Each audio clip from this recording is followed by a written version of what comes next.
In the dim glow of an office long past closing time, the hum of fluorescent lights echoed through empty halls. A janitor, weary yet steadfast, quietly mopped the marble floors, unaware that fate was about to shift in his favor, though not in a way anyone expected.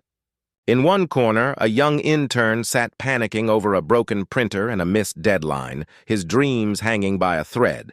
What happened next, a simple act of kindness, unnoticed by most, would soon unravel a story of integrity, prejudice, and an unexpected witness who would change everything. The office building stood tall and gleaming in the heart of the city, a symbol of ambition, hierarchy, and silent judgments. By day, it buzzed with energy, suits rushing through glass doors, polished smiles, and whispered conversations about promotions and power. But by night, the building belonged to a different world, one where silence reigned and unseen hands restored the order others took for granted. Marcus had been a janitor there for over 10 years. He knew every corner, every light switch, every stain that refused to leave. His blue uniform had become invisible to most. They passed him in the hallways without so much as a nod, their eyes fixed on screens and schedules. Yet Marcus never complained. He took pride in his work, the quiet dignity of doing something right, even when no one noticed. That night, as he wheeled his cleaning cart down the long corridor, he noticed a light still flickering inside the main conference room. Curious, he peeked in. There sat Ethan, the new intern, young, nervous, and pale under the harsh glow of his laptop screen. Papers were scattered everywhere. He was clearly in over his head. Marcus hesitated for a moment, then stepped in. It wasn't his business, but something in the boy's expression, that mix of desperation and exhaustion, tugged at him. He'd seen it before, in his own reflection years ago, when the world hadn't been kind enough to give him a chance. He didn't know that somewhere behind a half-closed door, someone else was watching too, the CEO herself. Returning to pick up a forgotten file, Marcus quietly asked if Ethan needed help, though he knew the question might surprise him. The young intern looked up, startled, embarrassed even. But desperation overcame pride. The printer had jammed, and he needed hard copies for an early morning presentation that could determine whether he'd be offered a full-time position. Marcus nodded and, without hesitation, rolled up his sleeves. While others might have dismissed him as just the janitor, Marcus had once studied electrical repair before life had taken a cruel turn. Before layoffs, bills, and a system stacked against him had forced him into a different path. His hands, though calloused, were precise. Within minutes, he had disassembled the machine, realigned the cartridge, and breathed life back into the printer. The sound of whirring gears filled the air, followed by the satisfying click of paper sliding through. Ethan exhaled in relief, thanking him profusely. But Marcus simply smiled and went back to cleaning, as if the moment had never happened. Yet in that silence, something powerful lingered, an unspoken understanding between two people from different worlds. What neither of them realized was that the CEO, Victoria Lang, had seen everything from the hallway. She stood motionless, half hidden in shadow, her eyes fixed on the scene. She'd heard rumors about Marcus, that he was quiet, perhaps too quiet, someone easily overlooked. She had also heard other whispers, about him being too comfortable for a janitor, about how people like him never aimed higher. Words tossed carelessly in boardrooms she'd walked through but never challenged. But now, watching him patiently guide the intern, she felt something shift. There was competence, grace, and humility in his every move, qualities she hadn't seen in many of her managers. When morning came, Ethan's presentation went smoothly. The printer worked perfectly, and he impressed the team. Yet, when asked how he managed to pull it off, he hesitated. Should he tell them the truth, that the janitor had saved him? Or should he let them believe it was his own resourcefulness? The answer would define him more than he realized.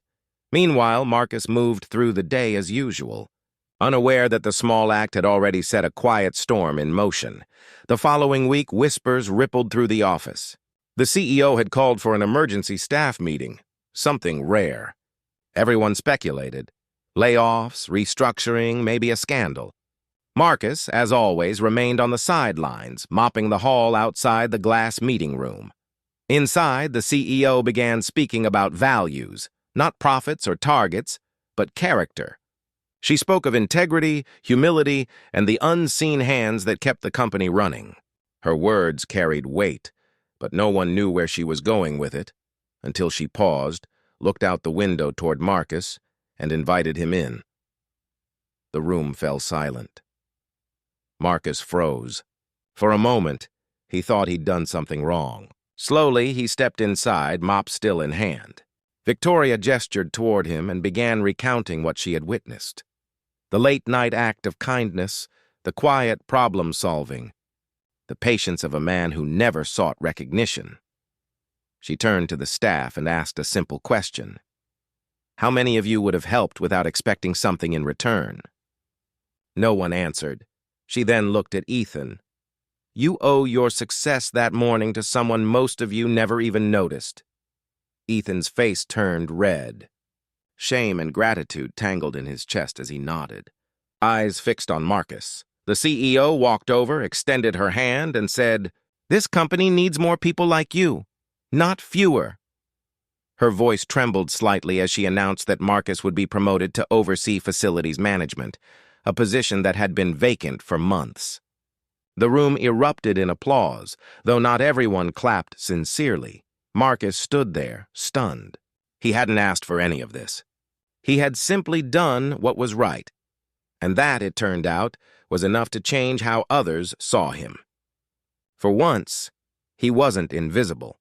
The weeks that followed brought subtle but profound change. People began greeting Marcus by name. Some offered to help when they saw him carrying supplies. Others avoided eye contact, uneasy with their own guilt for having ignored him for so long. Ethan often stopped by to chat, seeking advice not only about work, but about life, humility, patience, and doing good without expecting reward. The CEO made policy changes, too. She started an initiative called Invisible Hands, aimed at recognizing and uplifting lower-level employees, janitors, cleaners, maintenance staff, those who formed the company's backbone. Marcus became the first to speak at its launch, though his voice trembled when he addressed the crowd. He didn't talk about racism directly. He didn't need to. His story, his presence, and the respect he had earned said more than words could. He spoke instead about humanity, about seeing people not by their titles or uniforms, but by their actions. And yet, despite the recognition, Marcus remained humble. Each night, he still walked through the same halls, checked the same lights, and nodded quietly at the stars reflecting off the glass windows. He knew change took time, both within systems and within hearts. But somewhere deep down, he felt something new. Validation. Not because the CEO had noticed him, but because his quiet persistence had finally been seen for what it truly was. Strength. As the camera fades out, his reflection merges with the city lights, symbolizing countless others like him, unseen, uncelebrated, but vital. The narrator's voice lingers with a question that echoes beyond the story. How many times have we walked past someone who mattered more than we knew,